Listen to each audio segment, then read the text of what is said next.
My name is Mohamed Noor Ogle. I went to school in Wajir Primary School, finished my KCPE in Ilmanyali Primary School, completed my high school in Garissa High School, did my studies abroad, and I'm vying for the parliamentary seat of Wajir South. And to say a little bit about myself, I'm a man who's focused on clear set goals. I have a clear objective in my mind, and when I set my mind to things, I'd like to accomplish them. And I will consider myself patient. I'll consider myself tenacious in what I want to accomplish, and I will say that I have a deep sense of community and spirit of togetherness. What makes you think your solution to the challenges and problems of the Wajir South constituency? Well, I've studied the issues in Wajir South. Let me give you a historical perspective. The first MP of Wajir South was my uncle, Mohamed Noor Ogle. And over the years, my uncle was an MP there. And in 1988, my father took over and was an MP and an assistant minister, 88-92. And after that, there were other also leaders. And Wajir South is a vast constituency, but the problems we are grappling up with now is mostly basic issues that we can sort very easily. And in terms of water provision, and the whole of Wajir South, from, let's say, from Bulahodan or from Lehele going towards Dif is saline, or from like Bokol, for that matter, to Dif is saline. And the people struggle with kind of drink potable water, clean potable water. So I believe, based on my studies and what I have done recently, because I also I did a pilot desalination plant in Dif, where I brought a desalination plant there to purify the water, and with mixed successes. I say mixed because the water was very bad quality, saline and with a lot of harmful metals. And we cleaned the water, but the output was little because of the salt that it was expelling. But it provided water for that period in the drought, where people got drinking water, and it was a relief for those people. So what I want people to think about is that technology has changed. We cannot offer solutions that were offered 50 years ago for the problems of today. For example, how can water tracking be a solution to our perennial water issues? We should be alive to the challenges of climate change. We should make preparations, to kind of do or create mitigation towards drought in terms of provision of water by integrating technology into the approach of solving our problems. And we should rethink how we design our dams, because most of these dams have no science behind them. There's new technology where people use dam liners, to kind of stop water seepage into the ground, which will maybe give a few more months of water into those dams. And this is not practiced. I don't know why it's not practiced. And we have a large budget in terms of funding. There's the county, funding, and the MP also must also provide these services. And I wouldn't say that I have all the solutions, but together we can find the solutions together, because this is a collaborative effort with proper community engagement that focuses on the public. We can be able to find solutions together with new innovative ways of doing things. We are talking about a very vast constituency, and currently it's experiencing, and we've also had a very severe drought. What have you done so far as someone from the constituency? I would say I've done what I could with the limited resources I have. Because I would like to use the word we, I cannot only say I did this, because there were people on the ground helping me and that were part of the process. So we kind of thought about a plan where we could try out a desalination plant in Diff, as I have earlier explained. This provided water for the people during that critical moment. And I also started a hay farming in Habaswein, where people can grow their own hay and then distribute it to the people. I also bought hay and distributed to the people. I repaired boreholes that were broken down, especially Oregader and Bulaju in Habaswein, or Bulamaser as they call it, and Ogle Girls. And I also assisted in repairing the engine in Taraktale farmers. So those were the initiatives that I did, and small help here and there. I also dug a small dam in Tulaugas, or Degmaugas as they call it, in Ibrahim Hure ward. Okay. Of the many problems Wajir South constituency is facing, in case you are elected as the member of parliament, in the first 300 days, what are your key priorities and what are your plans? I would say putting a time limit on issues is a bit difficult, a bit tricky, because you'll keep me to my word later on. I would say I will aspire to kind of create a plan with the perennial water issues. I recently interacted or brought a renowned water conservationist from India. He's known as Dr. Rajendra Singh. He won the Stockholm Water Prize. And we went to Habaswein. We're planning to create watersheds along the Wasunyiro using something called Kadin embankments, where this water that runs off can be trapped. You see, and then along the Wasunyiro we want to create about 10 watersheds where each can store about 1 million cubic meter, where people can have mixed uses, irrigate and grow grass or fodder, and also drinking for their livestock, and also for their own use. And in terms of planning, I would say I will focus mostly first on water, because that is the biggest issue we have.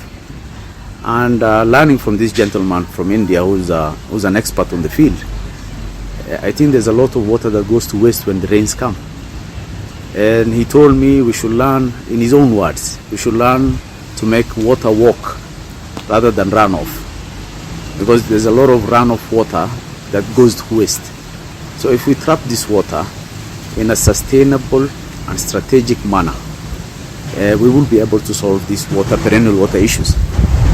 And also, I would love, in consultation with the county government, through the MCAs, maybe formulate a policy on range land management, which is community driven, which is collaborative, because without doing that, then we are people on autopilot that we don't know where we are going. Well, we should be alive to the realities of climate change, and we should make measures to kind of mitigate the effects of climate change, which of course droughts, frequent droughts, and grow our own fodder and do other things. Education is an important sector in the northeastern province. Is battling with the lack of teachers, poor performance, and a number of things, lack of infrastructure. I have been to Beef all the time, and I've witnessed students learning without a desk. They're sitting on the floor of the class. What is your plan on the education sector? I will say we should integrate digital learning into our curriculum and invest in digital delivery of lessons, because sometimes there are policy decisions that you can do little about. First, there are two ways to go about it. Engage the government robustly on providing more teachers for these schools, and also kind of focusing on improving the existing schools rather than putting up new schools. You see, and then invest in the quality of education in that manner.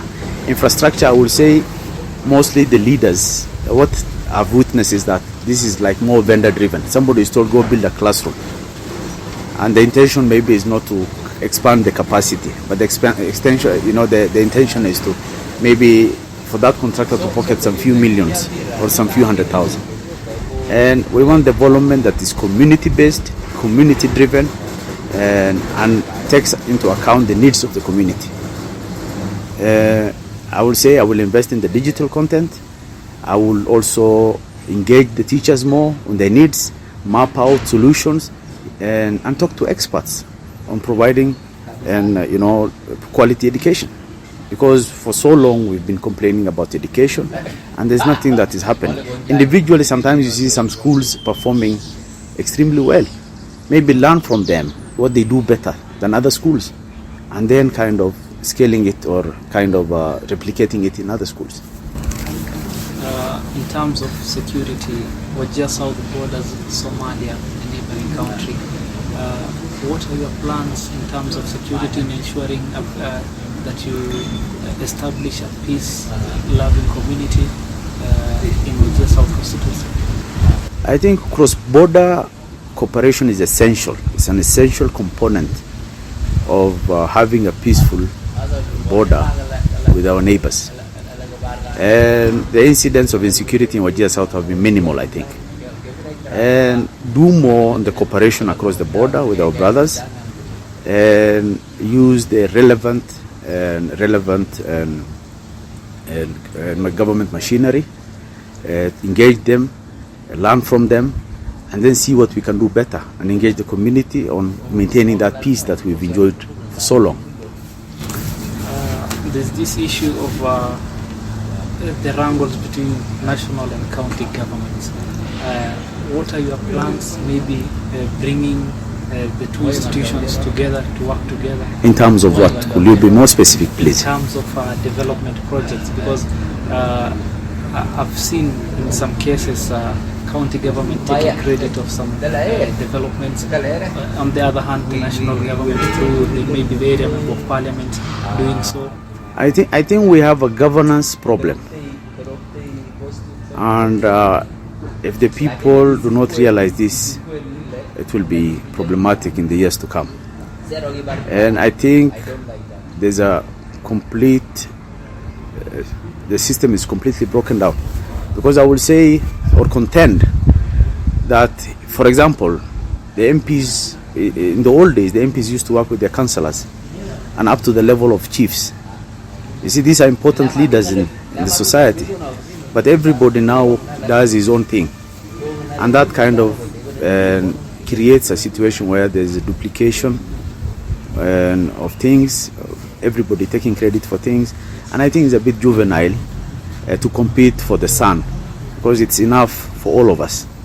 And I will maybe engage more collaboratively and have a good working relationship with the MCAs, good working relationship with the chiefs at the grassroots level, and up to the county government, because we are interdependent. We are not kind of,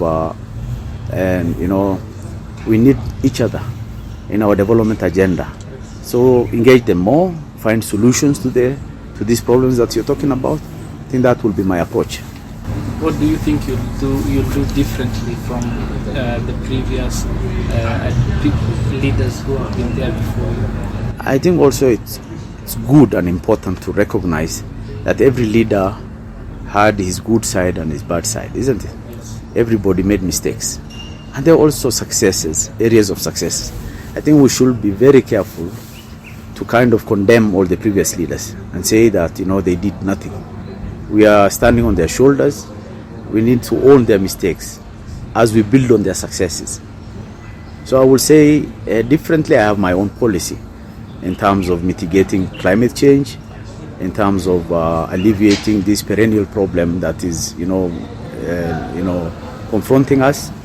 And this guy from India that I referred to, he said Rajasthan on average receives 100 millimeters less rainfall than Habaswein. But the last time they felt the effects of drought was about 40 years ago.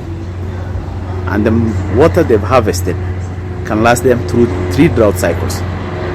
So you can also imagine what we are not doing or what we could have done differently. And he's not talking about spending billions of money in terms of providing water for the people, but small interventions with targeted budgets that can make this a reality. We are talking about a city that has attracted a number of people, and we come from an area that is predominantly based on people are elected based on clan, based on this. What is your message to the community living in Wajir South? I will say, listen more and open your eyes to the realities. Don't be swayed by clan emotions. See, you're the ones that live there, and you should have a contract with that person who's going to represent you. But the question is, when clan emotions come to play, there are different sub-clans that live in Wajir South, and the aim here is to bring them together. And we've always had that spirit of brotherhood amongst us. Nobody is superior to the other. We need a collaborative effort in kind of getting the best leadership out there. Because personally, if there's somebody better than me, then I'll be the first person to vote for him. Your parting shots. And I will say, I want our people to live in harmony the way they've always done, and I will urge them to vote wisely. Because these short-term gains, subsistence gains, where maybe people are swayed by monetary promise, this is transient. It's just for the moment, and we want an everlasting and enduring development for our people, where everybody's hopes are kind of captured in that spirit.